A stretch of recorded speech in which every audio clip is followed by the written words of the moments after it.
दोस्तों, आज के इस ब्रेकडाउन में हम उस तबाही पर नजर डालने वाले हैं जिसने आईपीएल पॉइंट्स टेबल में पूरा भूचाल ला दिया। ईडन गार्डन्स में खेला गया केकेआर और गुजरात टाइटंस का वो डू और डाई क्लैश, जहां प्लेऑफ सर्वाइवल दांव पर था। एक ऐसी रात जहां प्रेशर बिल्कुल आसमान छू रहा था और मैदान पर सिर्फ और सिर्फ फायरवर्क्स थे। तो चलिए इस कमाल के विश्लेषण को शुरू करते हैं। कोलकाता नाइट राइडर्स का इरादा ना शुरू से ही बिल्कुल साफ था, या तो जीतेंगे या सामने वाले को हिला देंगे। ये कोई हवा में मारी हुई बात नहीं थी, ये केकेआर का एकदम क्लियर, अग्रेसिव और अनअपोलोजेटिक माइंडसेट था। सामने आईपीएल की सबसे डेंजरस टीम्स में से एक थी गुजरात टाइटंस, लेकिन केकेआर ने तय कर लिया था कि भाई चाहे जो हो जाए, ओपोनेंट को पूरी तरह बैकफुट पर धकेलना ही है। तो चलिए देखते हैं कहां से शुरू होती है ये कहानी। एक्ट 1, फिन एलन का तूफान।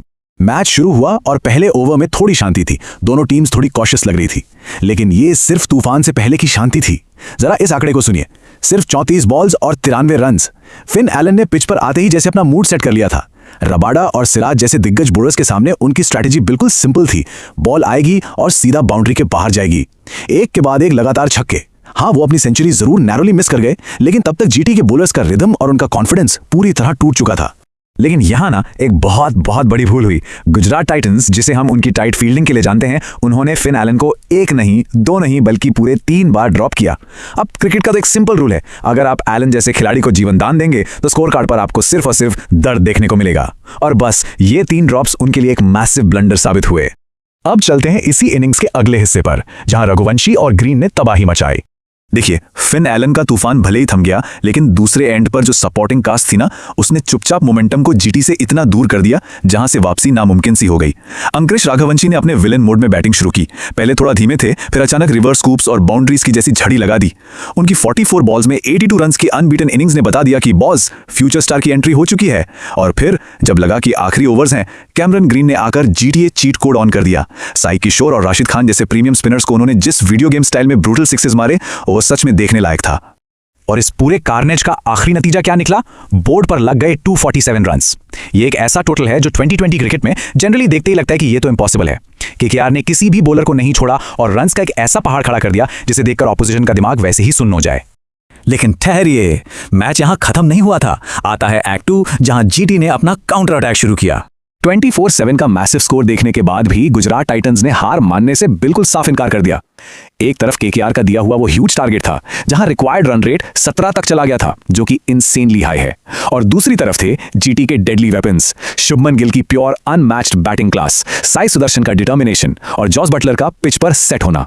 ये टक्कर ऐसी थी जहां दोनों साइड से एब्सोल्युटली बेस्ट परफॉर्मेंस निकल कर आ रही थी। इस दौरान हमें कुछ कमाल के हीरोइक मोमेंट्स भी दिखे। साई सुदर्शन इंजरी की वजह से बहुत दर्द में थे, लेकिन वो बंदा पिच पर वापस आया और एक शानदार हाफ सेंचुरी ठोक दी। उनकी फाइटिंग स्पिरिट वाकई लाजवाब थी। वहीं दूसरी तरफ शुभमन गिल ने कवर ड्राइव्स और फ्लिक्स की मास्टर क्लास चला रखी थी। उन्होंने सुनील नारायण को जब वो छक्का मारा ना, कुछ देर के लिए उस शॉट की खूबसूरती ने पूरे ईडन गार्डन्स की आवाज को बिल्कुल साइलेंट कर दिया था। और इसी डेंजरस काउंटर अटैक के चलते केकेआर फैंस के दिमाग में फ्लैशबैक्स और टेंशन शुरू हो गई। एक ही सवाल सबके दिमाग में गूंज रहा था, भाई ये चेस सच में हो जाएगा क्या? रिक्वायर्ड रेट भले ही आसमान छू रहा था, लेकिन जीटी के पास मोमेंटम था और सबसे बड़ी बात, उनके पास विकेट्स बचे थे। पैनिक का लेवल अब बढ़ने लगा था। और तब आता है इस कहानी का सबसे बड़ा turning point. Act 3, Narine breaks the momentum. देखिए, एक्सट्रीम प्रेशर वाले सिचुएशंस में ना हमेशा रियल मैच विनर्स ही आगे आते हैं। यहां गेम को एक बहुत बड़े टर्निंग पॉइंट की जरूरत थी, वरना मैच केकेआर के हाथों से निकल रहा था। और तब आगे आए सुनील नरेन। ये मैच वैसे भी उनके लिए बहुत खास था, क्योंकि ये उनका 200th आईपीएल मैच था। एक तरफ मैच का इमेंस प्रेशर और सामने पूरी तरह सेट, बेहद डेंजरस दिख रहा है शुभमन गिल। ये वो पल था जहां असली एक्सपीरियंस की टेस्ट होनी थी। और नरेन ने आखिरकार वो मैजिकल डिलीवरी डाली जिसने गिल को सीधा पवेलियन भेज दिया। विकेट गिरते ही ना पूरे स्टेडियम में जैसे अर्थक्वेक आ गया, आवाज से कान फटने लगे थे। उस एक ओवर और उस एक विकेट ने ना सिर्फ जीटी का मोमेंटम तोड़ा, बल्कि उनके कॉन्फिडेंस के पूरे टुकड़े टुकड़े कर दिए। ये बिना किसी शक के इस रन चेस का सबसे पिवटल मोमेंट था। अब आते हैं एक्ट 3 फिनाले पर, जहां सौरभ दुबे ने इस बॉस फाइट को हमेशा के लिए खत्म किया। T20 क्रिकेट का रूल है, जब तक आखिरी बॉल ना फेंकी जाए, खतरा कभी खत्म नहीं होता। डेथ ओवर्स का एक्सट्रीम प्रेशर और सामने दुनिया के सबसे खतरनाक फिनिशर्स में से एक।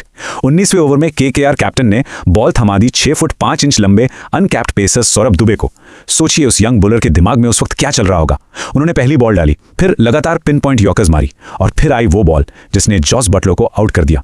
ये इस मैच का आखिरी नेल इन द कॉफिन था। बॉस फाइट अब ऑफिशियली ओवर। तो आखिर में बोर्ड पर क्या रिजल्ट आया? केकेआर की 29 रन्स की शानदार जीत। एक वक्त पर लग रहा था कि जीटी शायद इस इम्पॉसिबल टोटल को भी चेस कर लेगी, लेकिन केकेआर की टाइट बॉलिंग ने मैच को उनकी पहुंच से दूर कर दिया। इस जीत ने टूर्नामेंट की पूरी प्लेऑफ रेस को ऊपर नीचे करके रख दिया और पॉइंट्स टेबल का इक्वेशन पलट दिया। लेकिन सच कहूं तो ये जीत सिर्फ 2 पॉइंट्स के बारे में नहीं थी। केकेआर ने इस विक्ट्री के जरिए बाकी सभी फ्रेंचाइजेस को एक बहुत बड़ी और क्लियर वार्निंग दे दी है, हम अभी रेस से बाहर नहीं हुए हैं। जीटी को उनका रियलिटी चेक मिल गया था और बाकी लीग को समझ आ गया था कि इस फॉर्म में केकेआर किसी के आगे नहीं झुकने वाली।